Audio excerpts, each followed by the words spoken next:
dia.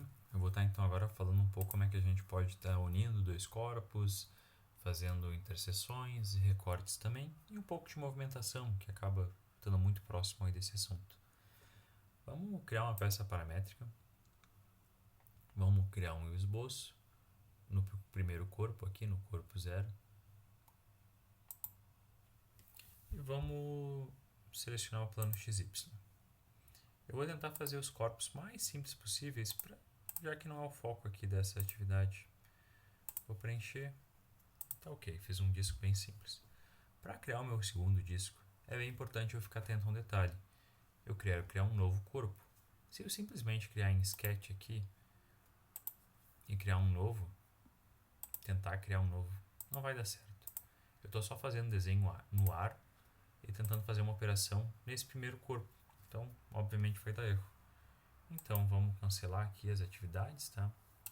Vamos deletar esse sketch e vamos fazer na maneira certa. Qual é que é a maneira certa? Eu criei meu primeiro corpo. Quero criar um corpo novo.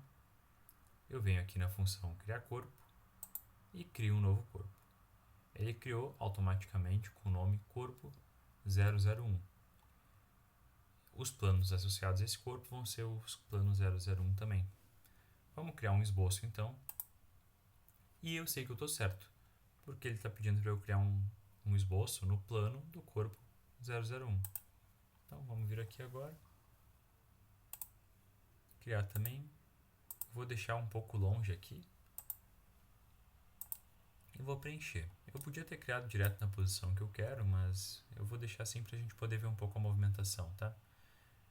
É sempre importante lembrar que eu não estou podendo acessar nenhuma tarefa ainda, porque eu não fechei a tarefa. Então lembra de fechar a tarefa para poder fazer o próximo passo.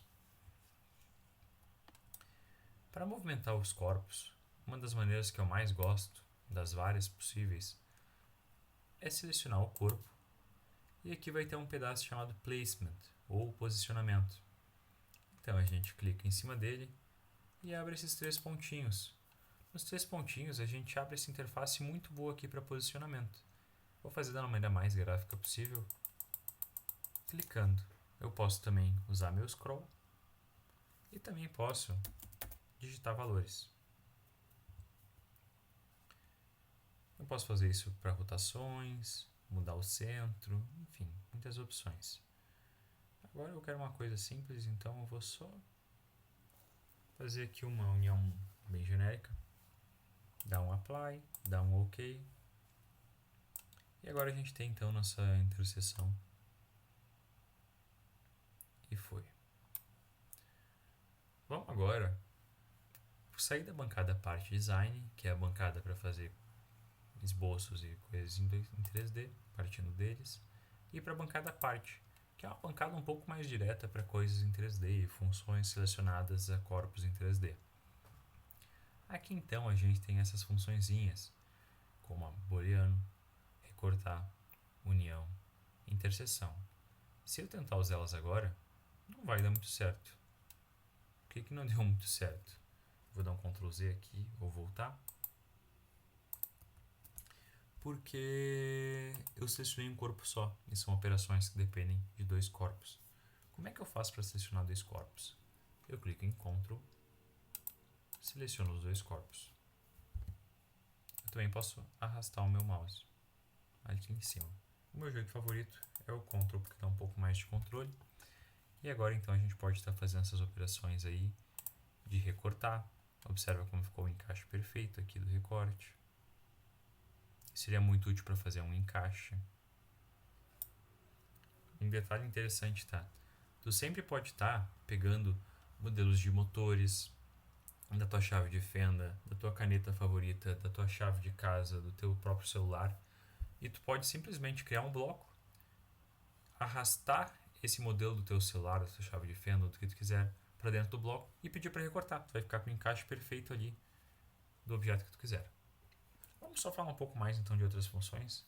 A recortar é uma das que eu acho mais interessantes. Tu também tem a interseção, que vai ficar só esse pedaço em comum entre os dois. E também tem a função união. Vamos dar uma olhada aqui no meu modelo, tá? Agora eu tenho corpo 0, eu tenho corpo e corpo 001. estou selecionando o corpo 001. Nem sempre vai aparecer essa tarefa aqui, às vezes ele simplesmente vai fazer automaticamente. Eu vou dar um apply e agora criou um novo corpo, que é o corpo fusão, o corpo fusion aqui. Então foi aqui, eu terminei ela, vou fechar. E agora a gente tem esse corpo fusão. Eu ainda tenho toda a facilidade de ser um design paramétrico, eu consigo abrir a árvore da fusão e editar os detalhes pequenos. Se isso aqui, por exemplo, fosse uma cadeira, é bem inteligente eu dar uma editada nos componentes dela para conseguir mexer mais fácil depois. Eu posso clicar no botão direito do mouse e encontrar renomear, ou simplesmente clicar em F2 e renomear. Vamos fingir que é uma cadeira, então vamos chamar de encosto e chamar esse corpo aqui de assento. Escrevi tudo errado, mas não tem problema. Fechar aqui, então a gente concluiu nossa peça. Por que a gente quer fazer uma fusão e não deixar dois corpos separados sem unir eles? Tem muitas propriedades que são inerentes à massa e volume do teu corpo, inclusive centro de equilíbrio, que o FICAD nos dá automaticamente. Se eu quisesse, por exemplo, saber quanto material eu vou gastar para produzir uma peça, ou quanto que ela pesaria, qual seria a massa dela, e eu fizesse com dois corpos, como estava antes de fazer a fusão, ela iria contar em dobro sempre esse pedaço aqui. Fazendo a fusão, ela conta como um corpo só, da maneira correta. Então, é isso, dá para ver como tem muito potencial aí, fazer várias geometrias muito complexas. Mas vamos ficar na parte básica e depois tu vai explorando aí na tua casa para poder ir desenvolvendo mais. Obrigado pela atenção e até a próxima.